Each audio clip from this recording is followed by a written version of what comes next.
Hi, I'm Mike from Pentimento, and you're on Tori Talks Music from the Daily Slice. Just go, you said, not forever, just for now. But what's the difference?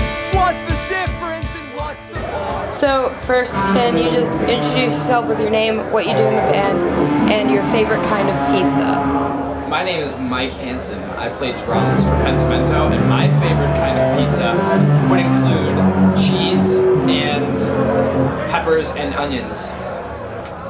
Since we really love pizza-related things at the Daily Slice, we really like pizza analogies because anything related to pizza makes us happy. Yeah. So, for anyone who hasn't heard of Pentimento's music before, can you tell me if your music was a pizza, what kind of toppings would be on it? Okay. If our music was a pizza, toppings would include tears, rejection, spite. You could probably pepper in some heartbreak, maybe a dash of hope, and extra cheese. Yeah. Alright, I have one more pizza-related question, but it's Fire. the last one, I promise. Let's do it. Could you describe the other members of the band with a pizza chain? Pizza chain? Yeah, like Pizza Hut or Papa John's or Domino's. Okay, well, okay. Yes. All right. So, Vinny would definitely be Papa John's because a lot of people like him, but I don't really think he's very good. I don't like him at all. Lance would be like the New York City, like, hey, pizza over here, like best shit you could find in New York on like some shady corner somewhere in Brooklyn, but like you don't know it's amazing until you have it and you're just like, dude, this is the best pizza of all time. So it's like this quiet, docile place, but then when you experience it, it's beautiful.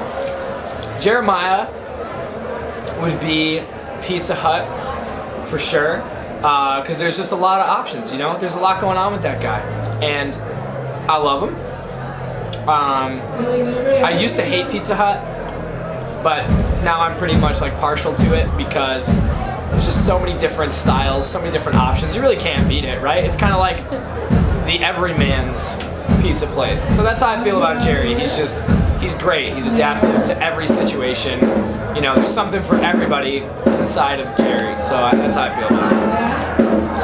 Now, the interesting thing about this interview that is taking place right now is that we kind of started talking about like doing an interview over Twitter. I don't know if that was necessarily you, but it was someone in the band. Yep. And that was like a really long time ago. And I mean, that kind of happens a lot where like we'll start talking to bands on Twitter about doing interviews with them, but generally they fall through. But you guys were like one of the first bands that actually like followed through for us, which was super cool. Our pleasure. And I mean, I see you guys talking to fans and other people on Twitter all the time. So it seems like it's really important for you guys to like interact with fans a lot, especially on social media. So I mean, what makes that such an important part of your band? I think that like over the time that we've been a band, we've built a sort of rapport with people to be responsive, and it's very important to us as a band and as individuals to be as transparent as we can about what we're doing, because I mean it transcends the whole like band listener thing. It's more about like, you're a human being, we're human beings. Let's skip the bullshit and just talk. You know, let's be real with each other. Let's do it.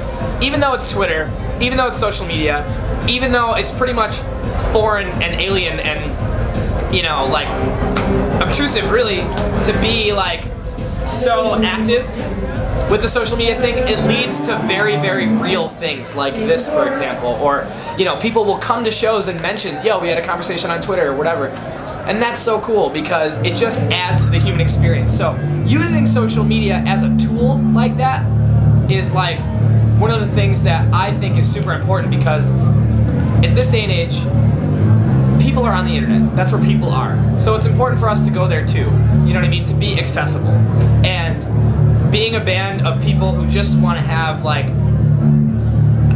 the point of Pentimento and our music and our lyrics and whatever is to share it, you know? Like, it doesn't really mean much unless we can, like, have an experience with other people over it. We can connect, you know? So even if it is something as trivial and stupid as tweeting shit at each other, at the end of the day, like, that still builds a very real connection. So it's more than just a band listener thing. It's like, that social barrier is gone. You can come up to us and talk to us at a show, and it's like we've known each other forever because we may have had a conversation before this, or, you know, whatever. It's just about making the human experience better. It's about being more than just a band, you know?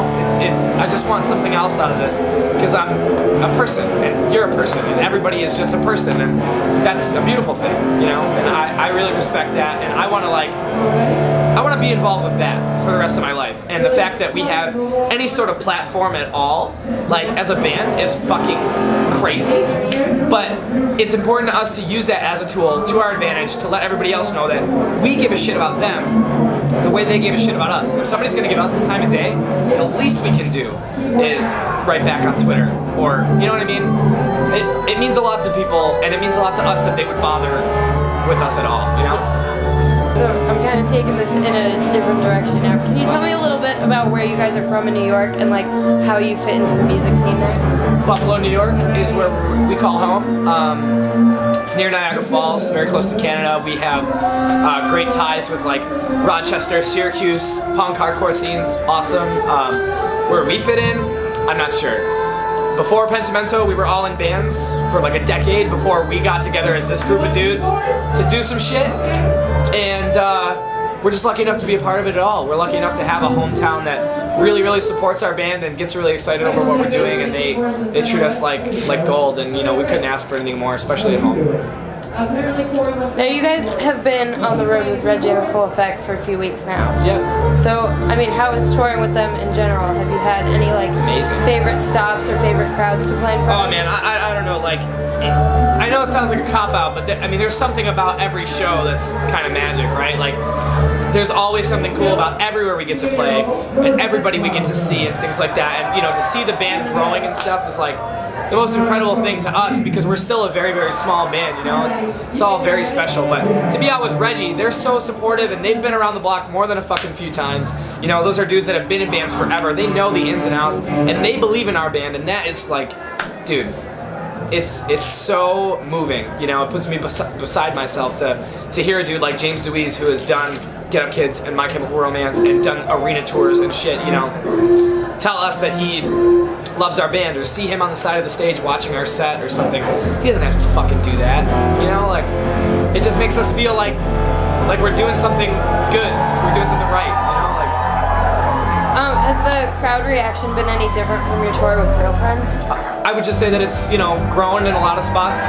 A lot of these shows have been like 18 and up or 21 and up, so the younger crowd that we experienced on the Real Friends tour hasn't really been a part of this run too much, but it's been awesome. Do you have any like crazy tour stories yet to tell, or?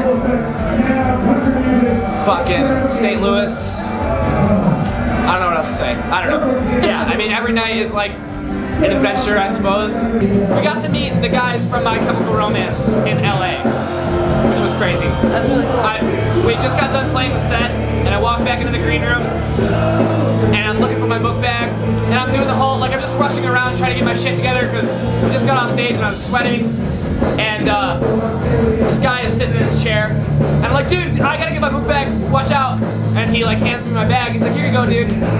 And I look, and it's fucking Gerard Way, and I'm like, you're the guy, you're that guy. It was insane. So that was pretty crazy.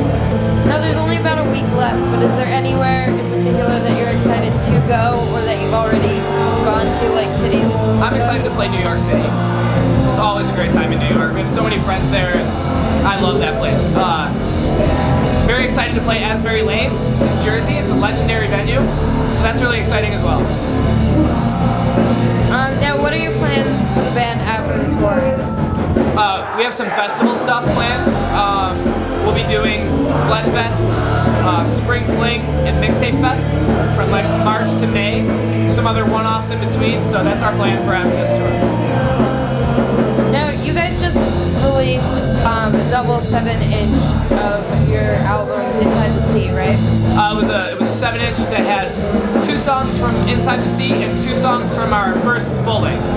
Okay, so what made you guys decide to go with the 7-inch instead of just like re-releasing the whole album on vinyl or something? It was basically our friend Greg Bauer from Australia, who runs Arrest Records.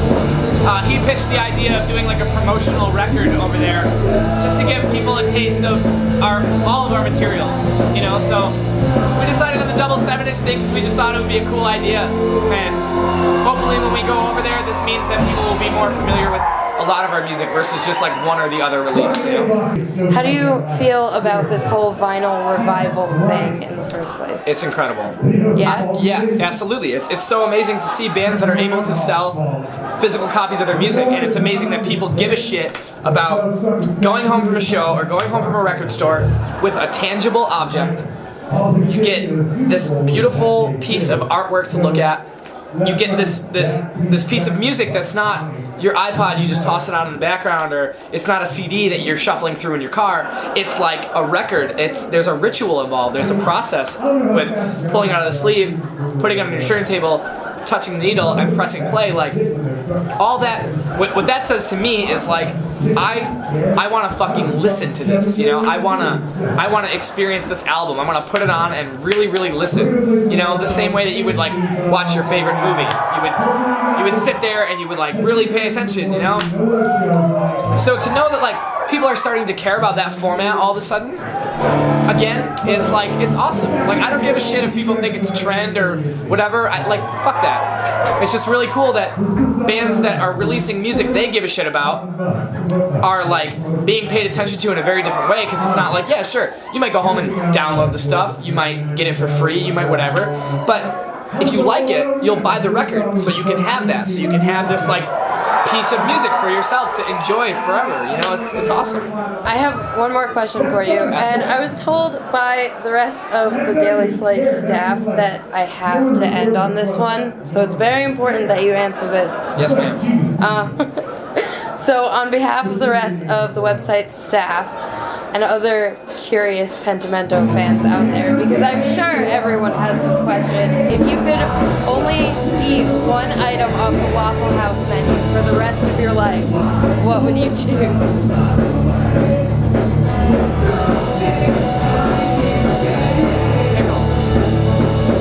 Pickles?